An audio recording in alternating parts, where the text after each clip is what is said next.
안녕, 피타고라스 선생이야. 오늘도 돈의 흐름을 읽는 공식 하나 알려줄게. 지금 반도체 시장에 역대급 슈퍼사이클이 왔어. 삼성전자, SK하이닉스 합산 영업이익이 무려 39조 원을 돌파했거든. 증권사들이 목표 주가를 줄줄이 올리고 있어. 삼성 28만 원, SK하이닉스 145만 원까지 찍어줬거든. 근데 말이야, 이 화려한 숫자 뒤에 숨겨진 위험 신호 3개가 있어. 이걸 모르면 큰 코 다칠 수 있어. 이런 핵심 변수들 우리 교실에서는 실시간으로 잡아내고 있거든. 자세한 건 나중에 알려줄게. 오늘은 반도체 슈퍼사이클의 기회와 공포, 그리고 뉴스가 안 알려주는 결정적 단서 3가지까지 전부 뜯어볼 거야. 삼성전자 살지 말지, SK하이닉스 지금 들어가도 되는지 오늘 수업 끝나면 판단이 설 거야. 자, 그러면 지금부터 수업 시작하자.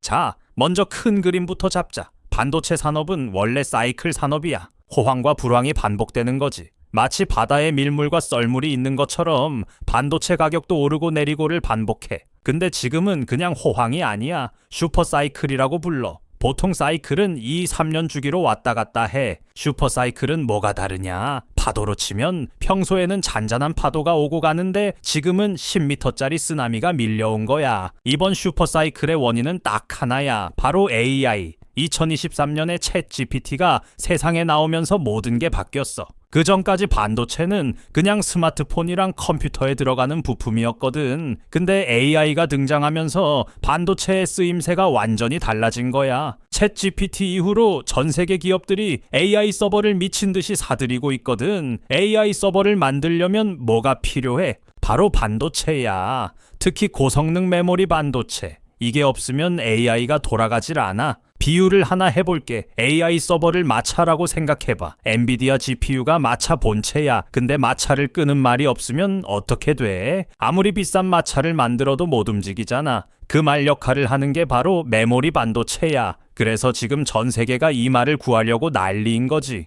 여기서 핵심 제품 3가지를 알아야 해. 첫째, 범용 DRAM. 우리가 쓰는 컴퓨터 메모리라고 생각하면 돼. 가격이 전년 대비 145%나 올랐어. 둘째, NAND 플래시. 스마트폰 저장 공간에 들어가는 거야. 이것도 135% 올랐고. 셋째가 가장 중요해. HBM, 고대 역폭 메모리야. AI 반도체의 핵심 중의 핵심이지. 쉽게 말하면 AI 두뇌 옆에 붙어서 초고속으로 데이터를 넘겨주는 역할이야. 이게 없으면 AI가 아무리 똑똑해도 느려 터져. 또 비유를 하나 해볼게. 요리사가 아무리 실력이 좋아도 재료를 넘겨주는 사람이 느리면 요리가 늦어지잖아. HBM은 AI한테 재료를 초고속으로 넘겨주는 역할이야. 보통 메모리보다 10배 이상 빠르거든. 그래서 AI 시대의 황금이라고 불리는 거야. 자, 이제 실적을 보자. 2025년 4분기 기준으로 삼성전자 반도체 부문 영업이익 16.4조 원이야. SK하이닉스는 19.2조 원.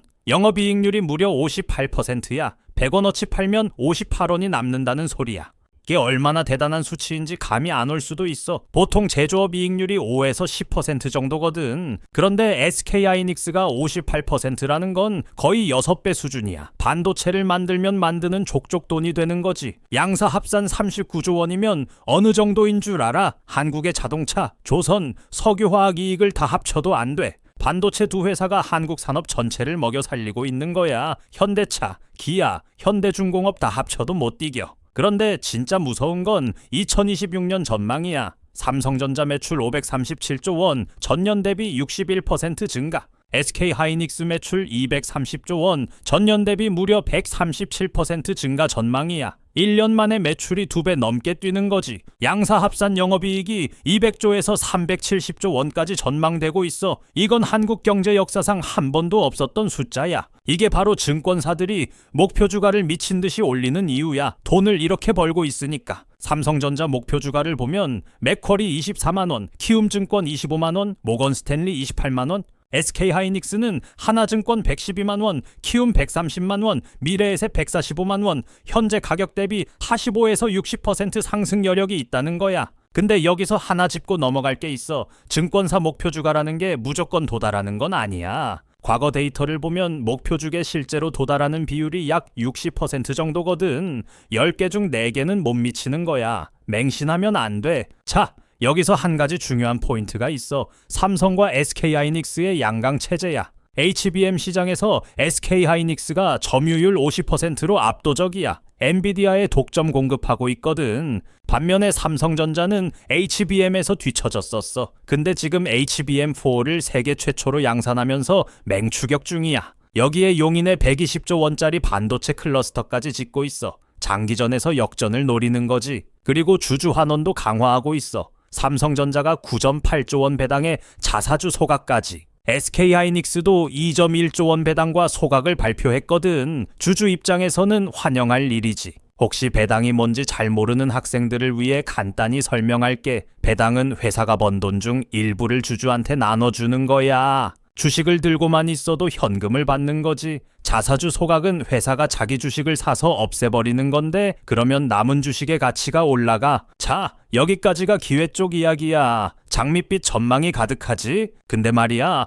투자는 좋은 이야기만 듣고 하면 안 돼. 이제부터 진짜 중요한 공포 쪽을 볼 거야. 첫 번째 공포. 사이클 전환 신호야. 지금까지는 가격이 올라서 실적이 좋았어. DRM 가격이 전년 대비 145% 올랐잖아. 근데 2026년부터는 국면이 바뀌어. 가격이 오르는 게 아니라 물건을 많이 파는 걸로 돈을 벌어야 하는 시기가 온다는 거야. 이게 왜 무서우냐면 물건을 많이 만들면 가격이 내려갈 수 있거든. SK하이닉스 영업이익률 74%라는 역사적 수익성이 꺾일 수 있어. 쉽게 비유하면 이런 거야. 치킨집이 잘 돼서 한 마리에 2만 원 받던 걸 갑자기 옆에 치킨집이 10개 생기면 가격을 내려야 하잖아. 반도체도 똑같아. 생산량이 확 늘어나면 가격이 떨어질 수 있어. 두 번째 공포. 미중 무역전쟁 재점화야. 지금 AI 수요가 폭발하고 있지만 미국이 중국한테 반도체 수출 규제를 더 강화하면 어떻게 될까? 중국이 자체 반도체 생산을 늘리면서 글로벌 공급 과잉이 올 수 있어. 게다가 중국이 자체 DRM 생산을 본격화하면 삼성과 SK하이닉스 입장에서는 경쟁자가 하나 더 생기는 거야. AI 수요가 조금만 둔화돼도 HBM 재고가 쌓일 수 있거든. 미중 사이에 낀 한국 반도체가 가장 피해를 볼 수 있는 구조야. 세 번째 공포가 가장 실질적이야. 외국인 수급 변화야. 최근 외국인 매도세가 관측되고 있거든. 외국인이 팔면 주가가 흔들려. 아무리 실적이 좋아도. 왜 외국인이 이렇게 중요하냐면 한국 증시에서 외국인 비중이 30% 이상이거든. 고래가 움직이면 파도가 치잖아. 외국인은 한국 증시의 고래야. 고래가 빠져나가기 시작하면 주가가 출렁일 수밖에 없어. 재미있는 게 뭐냐면 키움증권이 삼성전자를 탑픽으로 올리면서 SK하이닉스는 차선호주로 내렸어. 같은 증권사가 같은 반도체인데 왜 이렇게 다르게 평가할까? SK하이닉스는 이미 많이 올랐거든. 주가가 이미 200% 넘게 상승한 상태야. 반면에 삼성전자는 상대적으로 덜 올랐어. HBM4 양산이라는 추격 모멘텀이 있으니까 더 오를 수 있다는 논리야. 자, 이제 가장 중요한 부분이야. 뉴스가 안 알려주는 결정적 단서 3가지. 내가 스모킹건이라고 부르는 것들이야. 스모킹건이 뭐냐면 범인을 특정할 수 있는 결정적 증거를 말해 주가의 방향을 바꿀 수 있는 핵심 신호라고 보면 돼. 첫 번째 단서, 공급망 병목 가속화야. DRM 가격이 145%, NAND 가격이 135% 오른 거 AI 수요 때문만이 아니야. 중국과 대만의 반도체 공장 건설이 지연되면서 공급이 부족한 거야. 수요가 아니라 공급 문제라는 게 핵심이야. 이게 왜 양날의 검이냐면 단기적으로는 공급 부족이니까 가격이 더 오를 수 있어. 좋은 거지. 근데 용인 클러스터가 2027년에 완공되고 다른 나라 공장들도 돌아가기 시작하면 갑자기 공급이 확 풀리면서 가격이 폭락할 수 있어. 두 번째 단서, 가격에서 물량으로의 사이클 전환이야. 과거 6개월 동안 가격이 미친 듯이 올라서 돈을 벌었어. 근데 앞으로 6개월은 가격이 아니라 얼마나 많이 파느냐로 승부가 갈린다는 거야. 문제는 수요가 기대만큼 안 따라오면 재고가 쌓인다는 거야. 재고가 쌓이면 가격을 내려야 해. 그러면 이익률이 뚝 떨어지지. SK하이닉스 이익률 74%가 유지될 거라고 장담 못하는 이유야. 세 번째 단서가 가장 현실적이야. 외국인 수급 변화. 모건 스탠리가 삼성전자 목표 주가를 28만 원으로 올렸어. 근데 실제로 외국인 매수가 둔화되고 있거든. 말과 행동이 다른 거야. 이게 정말 위험한 신호야. 증권사들은 목표 주가를 올리면서 사라고 하는데 정작 외국인 큰손들은 조용히 물량을 빼고 있어. 이런 괴리가 생기면 조심해야 해. 외국인이 본격적으로 빠지면 주가가 10%에서 20% 조정받을 수 있거든. 과거를 봐도 그래. 2018년에도 반도체 호황이 끝날 때 증권사들은 끝까지 매수 추천을 했어. 그때 SK하이닉스 주가가 50% 빠졌거든. 2022년에는 삼성전자 반도체 부문이 적자로 전환됐고 역사는 반복될 수 있어. 자, 정리해보자. 전체적으로 보면 기회가 더 크긴 해. 슈퍼사이클이 지속될 확률이 높거든. 근데 맹목적으로 믿으면 안 돼. 공급망 안정화 여부, 외국인 순매수 전환 여부, 이 두 가지를 반드시 지켜봐야 해. 특히 타이밍이 중요해. 삼성전자는 HBM4 추격 모멘텀이 있으니까 매수 매력이 있어. SK하이닉스는 이미 많이 올라서 지금 들어가면 고평가 구간일 수 있어. 조정을 기다리는 것도 전략이야. 그리고 한 가지 더, 어떤 종목이든 한 번에 몰빵하면 안 돼. 분할 매수가 기본이야. 대번에서 다번에 나눠서 사는 거지. 그래야 가격이 더 떨어져도 평균 단가를 낮출 수 있거든. 이건 반도체뿐 아니라 모든 투자에 적용되는 원칙이야. 자, 그러면 이런 흐름 속에서 우리 학생들은 어떻게 접근했는지 알려줄게. 우리 교실에서는 이런 공급망 병목 신호, 외국인 수급 변화를 실시간으로 잡아냈거든. 혼자 뉴스만 보고 판단한 게 아니라 함께 데이터를 보면서 타이밍을 잡았어. 공급 부족 신호가 포착됐을 때 같이 매수 타이밍을 공유하고 외국인 매도 신호가 나왔을 때 바로 리스크 경고를 보냈어. 이게 혼자 하는 것과 함께 하는 것의 차이야. 시장은 하루 이틀 사이에 완전히 뒤집혀. 어제까지 외국인이 사던 주식을 오늘 팔기 시작하거든. 이 영상을 보는 지금 이 순간에도 시장은 움직이고 있어. 실시간으로 정보를 받고 바로 대응한 학생들이 수익을 냈어.